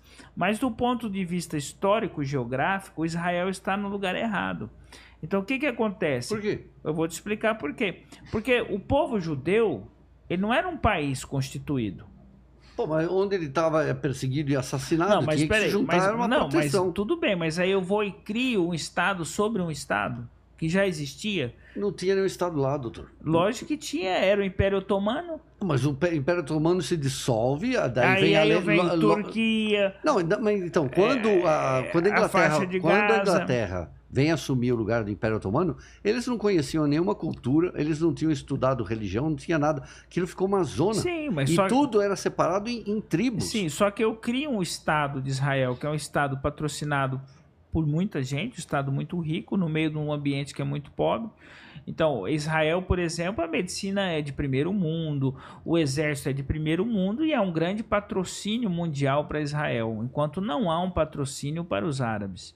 Há para Israel. Para a Palestina. Para a Palestina. Porque os árabes não investem nela também. Mas o que eu entendo que ali é um erro? Peraí, ocupação. Uma família ocupa uma casa há 2000 anos. Aí vem uma lei e tira ela de lá. Porque o que Israel fez? Israel pegou os palestinos, abriu, dá licença, que vocês não ficam mais aqui, abre um espaço aqui, que eu vou entrar no meio. É bem longe essa discussão. Não, mas o que eu tô Porque se eu pegar historicamente, os judeus estavam lá bem antes. Não, mas 5.000 anos. Mas se eu for pegar assim, então o mundo inteiro é deles. Não, por quê? Não é, porque... Não, deveria ser dos africanos, que é ali na África que surge... Só que mas não é assim que funciona. Mas se eu tenho uma pessoa que mora 2000 anos no mesmo lugar, eu venho uma lei e crio uma terra em cima dela. Então não tem como... Mas, doutor, o Iraque, o Irã... O Irã não, mas você não concorda que foi criado um país? O Iraque, Emirados Árabes, Dubai, esses países ali, eles começaram a nascer... O Iraque foi criado em 1965. Sim. Quer dizer, tudo aquilo mudou quando o Império Otomano vai embora. Aí começa a se organizar politicamente. Não, então, daí eles fazem a divisão. Todos, o senhor pode notar que no Oriente Médio, todos os estados são cortadinhos retinhos. Parece aqueles estados do norte dos Estados Unidos. Porque foi feito na régua. Quando acaba Constantinopla, vem o Império Otomano. Aí termina o Império Otomano. Tem a ocupação inglesa. A ocupação inglesa. Então, eles estão se lixando do que está acontecendo lá. Mas hoje eu entendo assim que o Estado de Israel ele foi muito apoiado, enquanto os árabes não. Não só os palestinos. Então o que acontece? É uma guerra muito desigual. Então quando você vê um terrorista, que nós somos contra qualquer tipo de agressão, ele tomar a atitude extrema de explodir a família inteira junto... Né? Aí fala, nossa, o terrorista ele é um homem muito mau. Mas Israel manda um bombardeio lá e destrói uma escola inteira e tem gente aplaudindo. Não sei, então, mas falaram assim, também que Israel jogou uma bomba lá e destruiu, matou 500 pessoas, ninguém deu correção depois, que aquilo foi uma bomba jogada pelo Hamas que caiu no mesmo lugar. Mas a guerra nenhuma é justificada. Não, e não tem de nenhum lado. A primeira morte da guerra é a informação correta. Então, mas olha só, nenhuma guerra é justa. Não, de jeito nenhum. Nenhuma morte é justa. Não tem ninguém certo aí. Só que é muito desigual, e por isso os Estados Unidos sofreu o ataque de 11 de setembro. É muito desigual um país que tem um bombardeio B-52 para uma pessoa que atira de espingarda. Então, assim, o que existe, na verdade, é a beligerância vencendo. É Rússia, Ucrânia, só que os interesses do petróleo, né?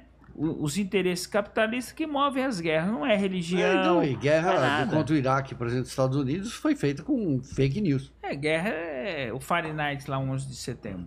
Então, assim, nós somos contra todas as guerras. E na verdade, torcemos para que o palestino, o judeu vivam em união. Eu sou a favor dos estados, claro. Pronto. Não tem jeito. Aí resolveria. Deixa eu só fazer o último ponto aqui pra gente. A Globo, a gente tá vendo aí que tá dando demissão pra caramba, né? Globo News aí nem se fala. Globo News ainda não teve muita demissão, mas vai ter mudança aí depois da eleição. Com certeza. Mas e como que tá a questão do SBT? Qual que é o futuro do SBT depois do Silvio Santos? Então, o SBT agora tem, hoje, né? Hoje que saiu a carta, hoje é dia 20.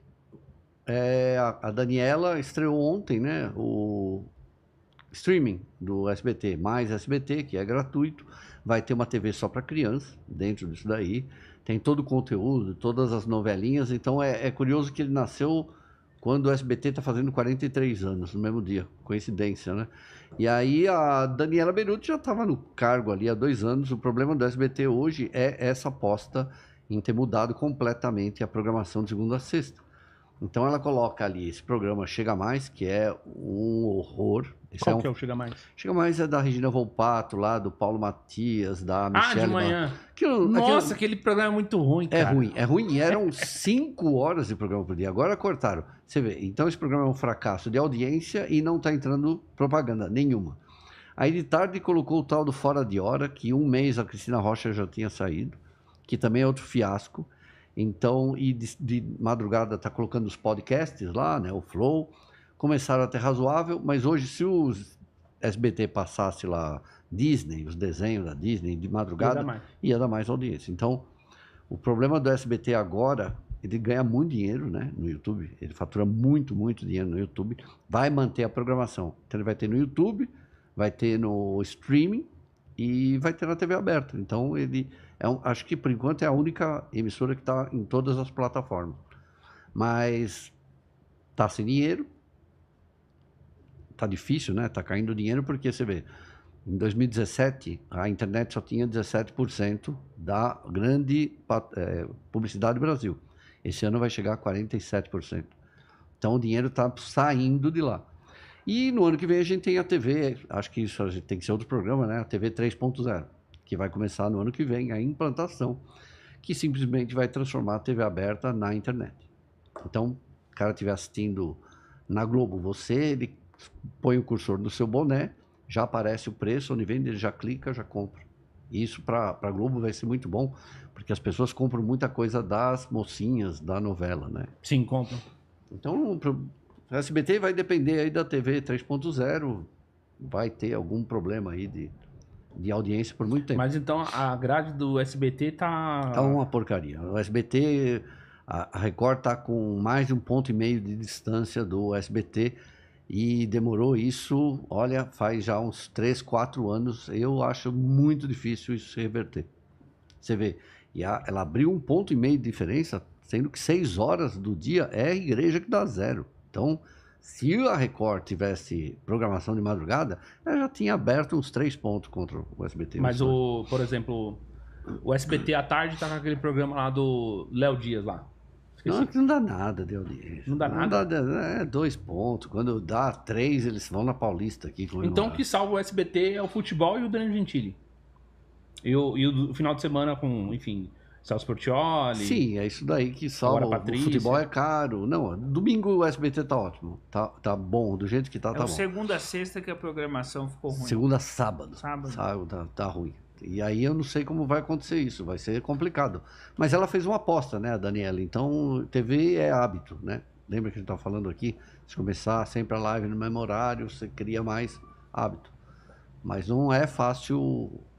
E aí, estão montando dinheiro, né? Porque venderam Jequiti, 70%, acho. Tá montado dinheiro e agora vai receber uma fortuna aí do terreno lá da Parque do Bexiga. Então, ela tem aí, vai ter mais de 1 bilhão aí para tentar modificar. É verdade que o Silvio Santos tentou vender e ninguém quis comprar o SBT? Não, ele pediu um absurdo para não vender, né? Acho que ele pediu, na época, 5 bilhões. Porque... Não, e não pode vender, só 30% hoje. Tem que mudar a legislação, né? É uma concessão, né? A Disney estava de olho aí. É uma concessão. Mas é muito difícil um grande império ruir rapidamente. Ele construiu um império muito sólido. Não, e só o senhor falou, o baú da felicidade até hoje é. Então é um império muito sólido, porque ele não se limita à renda exclusiva da televisão. Então o grupo é muito bem estruturado. Ele ia vender só o SBT, no caso? Só o SBT. Não, o baú não vai vender nunca. Mas dizem que anunciou para vender Não queria vender de fato. Não quer. Não É, quer. de fato. Entendi. Especulação. Bom, se ele não quis vender, conseguiu o que queria. Gente, obrigado. Obrigado a Feltrin. você, imagina. Obrigado a você. Excelente hoje. Obrigado, doutor Enio. Manda um recado aí pra galera que tá nos assistindo. Teve superchat hoje? Não, né? Mesquinhos. Então bora. Pessoal, muito mão de Aliás, vaca, velho. pede para eles olharem aí o YouTube, porque o YouTube está desinscrevendo as pessoas. Já aconteceu isso? Com certeza. A pessoa está inscrita, no dia seguinte não está mais. Você que tá aí perdido, não sabe se tá inscrito, confere aí a sua inscrição. Né, pô, se não adianta, a gente não consegue sair desses 125 mil inscritos. Demora muito pra crescer. Quanto pô. tempo você está com esse Já serviço? tá um tempinho já. Tipo assim, era pra crescer. Quantos anos 10 tem mil o por mês. seu canal? Quantos anos? Tem 2. 2 Pô, anos tá- e meio já. Tá ótimo. É que é muito Shadowban, né? Muito Shadowban. Bom, Mas é isso aí, galera. parabéns ao Júnior, parabéns ao Feltrin. Parabéns ao doutor Enio por também. continuar aí lutando um bom combate, defendendo uma imprensa livre, uma imprensa que não está amarrada em paradigmas ridículos. Eu ainda acho que ele é o jornalista mais seguido do YouTube, no Brasil. Eu também. Imagina, 300 mil. Mas eu vou dizer, não é questão só de quantidade, Léo Dias não conta. é de qualidade. Léo Dias tem Ó, 15 milhões. Léo Dias ó, não conta. é de qualidade. Durante muito tempo eu mantenho um contato com a mídia, com a grande mídia do Brasil, eles conversam comigo.